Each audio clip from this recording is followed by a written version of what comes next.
What's up everybody, Jared here with carbuzz.com, and today I am out in Sedona, Arizona, driving the all-new 2023 Honda Pilot. This is the fourth generation of Honda's three-row family hauler, and there are a lot of interesting changes for this all-new generation. We're going to start off with the styling, where Honda has gone for a much more rugged, macho, less curvy design than the outgoing third generation Pilot. In fact, I think that this looks a lot closer to the very boxy second generation Pilot that a lot of people love. Now, a lot of people didn't like the previous generation Pilot because it kind of just looked like a Honda Odyssey minivan, but with regular doors instead of sliding ones. So I think this is a step in the right direction and people are really going to like it.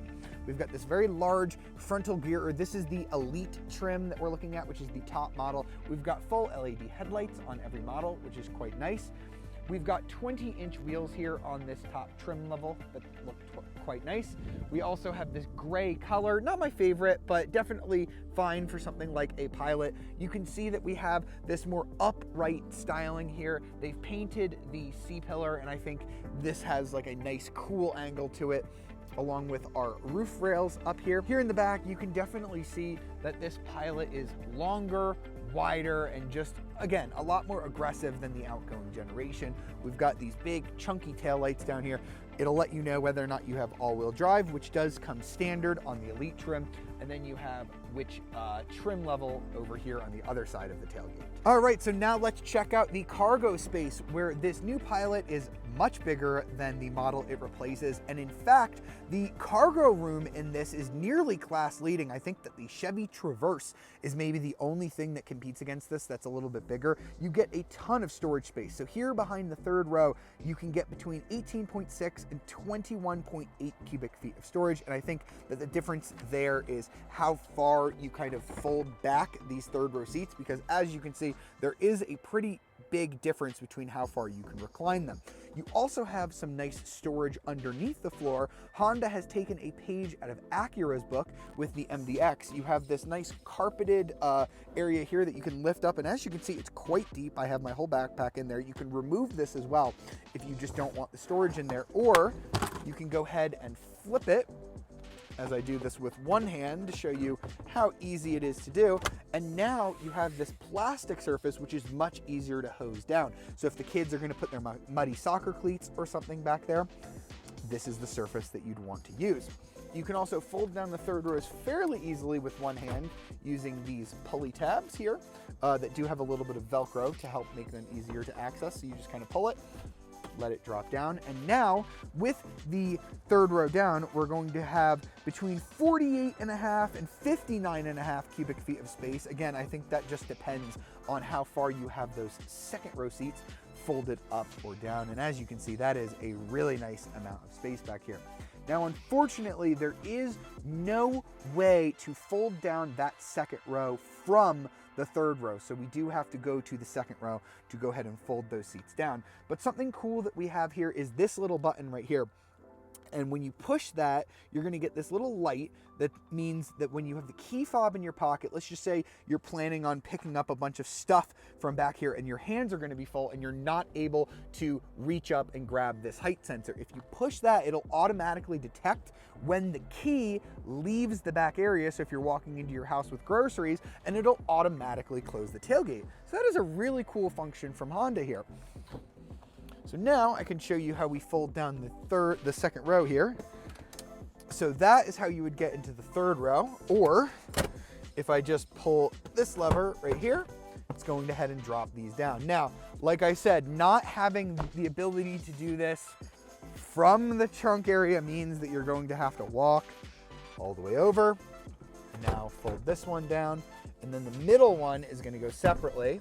So now we have everything folded. Now with that second row down, we have up to 111.8 cubic feet of storage. Again, that is a simply massive number. So if you are looking for one of the bigger family haulers in this class and you're just not interested in the Chevy Traverse, the Pilot is an astoundingly good option. So now that we've focused on the cargo area, let's talk about passenger space, which is equally important on a family vehicle like this. Now the Pilot has a very unique 8-seat layout. So we do have a bench here where you can fit 3 children, and it is quite comfortable back here. We've got sun visors here on the doors. We have, again, huge door pockets here for cup holders. These can hold some very large water bottles as well. You can slide these seats forward and backwards depending on how much leg room you need. You also have these little phone pockets right here. You can see you can just kind of stick your phone in there so it won't fall all the way into the nice pocket. We do have heated rear seats on this Elite trim with our own separate climate control, 2 USB ports down here, and a 115-volt outlet. So that is a lot of amenities, but here's what really makes the Pilot unique. They've copied from the Acura MDX here and actually improved on it a little bit. So if you're not putting anybody in the middle here, you can fold this down and now you just have a good amount of storage with your cup holders as well. But you can also remove this seat entirely. So you simply pull this tab here and then you can lift this seat out entirely, leaving just an empty space. So you basically have captain's chairs. Now this is the same ability that you had in the Acura MDX, but here's why Honda's is actually a little bit improved. So you remember that underfloor storage that we looked at a little earlier? Well, guess what? Honda has engineered it so that you can fit that middle seat underneath the floor, so it really doesn't take up any of your trunk space. This is perfect if you go out as a family, there are 7 people in the car, and maybe one of your kids sees somebody when they're out and, oh no, they don't have a ride home from their parents and you need an extra seat. Well, guess what? You can carry it with you and not leave it home like you have to in the MDX. And last but not least, let's check out the third row. It's very easy to get to. You just push this button and the front seat will go forward as far as possible, giving you a wide opening. Without that middle seat in place, you can also just kind of pass through, but I wanted to show you how the seat folds in a very easy way. Now I'm going to go ahead and pull it back to show you how much legroom I have. Not a whole ton. I'm almost kissing my knees to the back of the seat, but now that there is no seat in the middle here, I have plenty of room to stretch out at least one of my legs. I'm decently comfortable. I feel like I wish I had a little bit more elbow room. At least I do have air vents. I have a USB port back here and I have 2 cup holders back here, which is quite nice. I feel like the middle seat, especially if I had another person in front of me, that seat was still there, I'd be a little uncomfortable trying to sit 3 people back here unless they were all small children. But since there's no seat there, I can at least stretch out. So I might not be very comfortable horizontally, but at least I have a nice spot for my legs. And that button to recline the front seat forward, there is a duplicate version back here, making it very easy for the kids in the third row to get in and out. Last but not least, let's check out the front row of seats where we've got this nice brown leather interior that I really enjoy. You've got this perforated leather, so we do have heated and ventilated seats here up front, which is only available on the Elite trim. I'm gonna go ahead and start it up. We have push button start here. We also have a 10.2-inch fully digital instrument cluster. The only way to get this is to step all the way up to the Elite trim. Any of the other trims is only going to have a half digital display, but we do have the nicest trim level here. So we also have the optional 9-inch display, which comes standard on the EXL trim and up. The lowest trims are going to have only a 7-inch screen. On this 9-inch screen, we do have wireless Apple CarPlay, wireless Android Auto. It is much quicker and much more intuitive than the old outgoing Honda system, and if you've watched any of my more recent Honda reviews, this is pretty similar. At least we do have a home and a back button, which is nice, a volume knob, thankfully, and we do have backwards and forward buttons. We have lots of manual climate controls or physical climate controls down here. As I mentioned, the heated and ventilated seats, which are quite nice. Plenty of USBs. We have a USB and a USB-C plus a wireless charging pad with a really nice area here. Honda has also brought back this little storage tray here on the dash. They used to do that on the 2nd generation model, but they skipped it for the previous generation model. We've got the push button shifter that's very familiar Honda. Down here we have our drive modes. I can go ahead and cycle through those for you. So we have a sport mode, normal, economy, snow, trail, sand, and tow. And if I toss it into trail mode, you'll get a preview of something we're going to use when we're out on the road. You get this awesome 360-degree view camera, which you could also get, I believe, on the Touring and on the Trailsport models. We've got this very roomy center armrest here. We also have sunglass holder in here, which if you flip it up like this, you get a little mirror with which that you can pay attention to the kids and make sure they are not fighting with each other. We also have a massive panoramic roof. Honda says that it is the only automaker in this segment that offers seating for 8 with a panoramic sunroof, which is quite nice. And you might be able to tell that this water bottle that I currently have here is really big. This has a really big base. Typically, this would not fit in a cup holder. In fact, I drove a Chevy Suburban to the airport to get here, and it did not fit this water bottle, but it does fit very easily here in the Honda Pilot. And in fact, if I go ahead and open these doors, you'll see that we have cubbies where we can fit little water bottles, and we have another bottle holder here, which is also big enough for a big water. So that is quite nice as well. Memory seats here on the door. So if you want to spend up, you're going to be spending a little over $50,000 on this trim. I think that the Elite trim definitely feels like a very luxurious and well-equipped SUV. And now let's take a quick walk around of the Trailsport, because there are some significant differences here on this model. You can see we have this diffused sky blue color, which is new for Honda. It is exclusive to the Pilot Trailsport. I think it looks absolutely gorgeous. It's a little similar to Honda's Boost Blue that you can get on the Civic, but it is a little bit more pale. We have the orange Trailsport logo that they've been doing on the previous generation Pilot, as well as the 2-row Passport. And the big addition here is that this is going to be an inch taller. They've increased the ride height, giving you 8.3 inches of total ground clearance. You also have steel skid plates underneath that come in handy, as we'll see when we get this car off-roading. You actually get smaller wheels on this. You can get up to a 20-inch wheel on the Pilot, but this has smaller 18s, better for off-roading, less wheel available to scrape. You can see that this one is sufficiently muddy from the off-roading that it's been doing today. You also get a Continental all-terrain tire, which is the first for a Honda Pilot. You have never been able to get an all-terrain from the factory from Honda on a Pilot. We also have more underbody protection underneath here, covering important things like the gas tank and the transmission, keeping you protected while you're going off-roading. You can see that we have some pretty good wheel travel here. This one is parked up on this ridge in a rather cool way. I think it looks really nice. We do have a standard tow package on this model as well, and you can see we have another Trailsport logo here in the back. All right, so let's get this all-new 2023 Honda Pilot out on the road. And under the hood, we only have one engine choice. There's no optional extra engine. It's a 3.5-liter V6 mated to a 10-speed automatic transmission.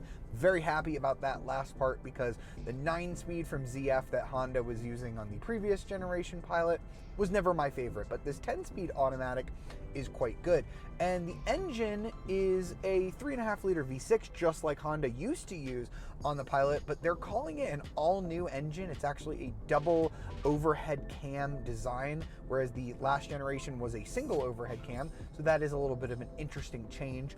This also does not have Honda's very famous VTEC technology, so this does not have VTEC. They were telling me that it has something on the camshafts that's a little bit similar, but it does not have the variable valves like VTEC used to have. So you are not going to get that distinctive VTEC changeover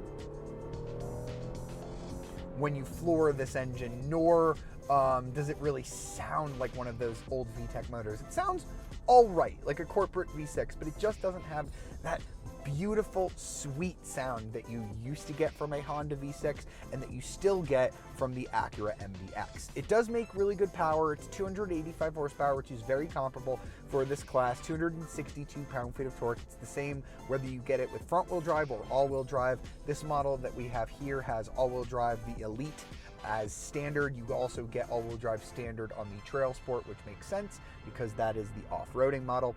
You also get Honda Sensing as standard, and this is highly improved from the last generation Pilot. We've got much better lane keep assist, we've got adaptive cruise control standard, and it all works really well, just like it does in the Honda cars. Fuel economy is actually a little bit down compared to the last generation Pilot. You're going to get 19 mpg in the city, 27 on the highway, and 22 combined. With front wheel drive, those numbers are going to drop down to 19 in the city, 25 on the highway, and 21 combined if you get all-wheel drive. And it's actually a little bit worse if you get the Trailsport because it has all-terrain tires. So you're only going to get 18 mpg in the city, 23 on the highway, and 20 combined. But in terms of how this vehicle drives, it definitely requires you to rev it out a little bit to get all of the torque. That's kind of typical of a lot of naturally aspirated V6 engines in this segment. That being said though, if I just need a little bit of power, it will downshift. It doesn't feel, it's a little underpowered, but we are also in the mountains here. So we're a little bit at altitude. So a lot of vehicles that aren't turbocharged are gonna feel slow around here. Something that Honda told me with this 10-speed automatic transmission is that for quicker acceleration, it could downshift up to 4 gears at one time. So I'm really curious to see how that kind of works if I just kind of mat the throttle while we're moving. Let's try that out. Oh yeah, it really skipped down gears quick. I did not have to wait for it to think about it and go, it really just downshifted quickly. So that is really nice. And you do have paddle shifters if you wanted to take advantage of those as well. We also have some drive modes. Let me go ahead and throw it into sport mode. All right, like I said, not a bad sounding V6, just not the best Honda V6 that I've ever heard. The steering is pretty light, especially in the normal mode. It does weight up a little bit in sport mode, but definitely not as much as some Hyundai and Kia vehicles do. And you also have like an economy mode. It says econ. That's a little bit of the opposite. You have the trail mode, which I'm about to show you when we hop into the Trailsport. You also have sand and tow modes. So some of those are new for this new generation Pilot. So all of those modes are available to you, and it can tow about 5,000 pounds. So if you need to carry along a little boat, maybe some jet skis, stuff like that, you do have that capability as well. I think overall I do enjoy how this Pilot drives on the road more than the previous generation one. I think it's about as comfortable and quiet as some of the best competitors in this class. And now we're going to find out how it does when the road ends. All right, so now that we've driven the Pilot out on the road, I've hopped into the more rugged Trailsport model, which Honda says that the people who buy this model are going to be doing more outdoor activities, mountain biking, camping, that sort of thing. So we're going to see what type of off-road capability they've packed into this model for those who want to live a more outdoorsy lifestyle. All right, so we've reached our first obstacle in the Pilot Trailsport. These are some pretty steep rocks here in Arizona, and it just feels weird doing this in something like a Pilot. We are in the trail setting here, which is a new mode for the Pilot, and we are going up a pretty sheer rock cliff right here. I'm just giving it a little bit of throttle. You can see that the all-wheel drive system is doing its thing, and we got up that extremely easily, no problems at all. I had the trail cam on here so that I could see and make sure I'm not hitting anything, and if I did, I have skid plates and underbody protection, meaning that I can do this sort of off-roading without worrying about seriously damaging anything. All right, and now we're going up another one of these very vertical climbs here. We've got an extra inch of ground clearance here on the Pilot, so let's go ahead and test that out. Oh yeah, we struggled for traction a little bit there. We do only have all-terrain tires on this Pilot. We don't have mud terrains. This is not a Jeep Wrangler or a 4Runner competitor. This is, sort of for light off-roading, but we are doing some obstacles that I just really wouldn't expect you to be able to do in a Pilot, but that extra inch of ground clearance giving you 8.3 inches total is really coming in handy here. You might have heard I dinged one of the skid plates, but that is what they are there for. And I guess if you really wanted to, you could maybe put some mud terrains or something else on this, but I am rather impressed with the all-terrain tires. We got a little bit of wheel slip on that first obstacle, but all I had to do was give it a little more throttle and it was able to figure it out just fine. And now we're on this rather narrow part of the trail where we do have bushes and other brush on either side. So I'm really relying on this trail camera here to just help me keep very centered in the lane as to not scratch my very lovely diffused sky blue paint. I really like how this camera stays up automatically while you're in the trail mode, although it does deactivate at about 15 miles per hour, so it's not something you're going to be used constantly while you're at higher speeds. All right, so that was the 2023 Honda Pilot. Time to price it out. The base sport trim with front-wheel drive is going to start at $39,150. It's $1,295 for destination, so $40,445 total. You can add all-wheel drive to that for another $2,000. Stepping up to the EXL is what I think most people are going to do. It comes as an 8-occupant version for $41,950, or you can get a 7-occupant version for $42,250, and you can also add all-wheel drive to that. The touring trim is $46,450 as well. That one also has optional all-wheel drive.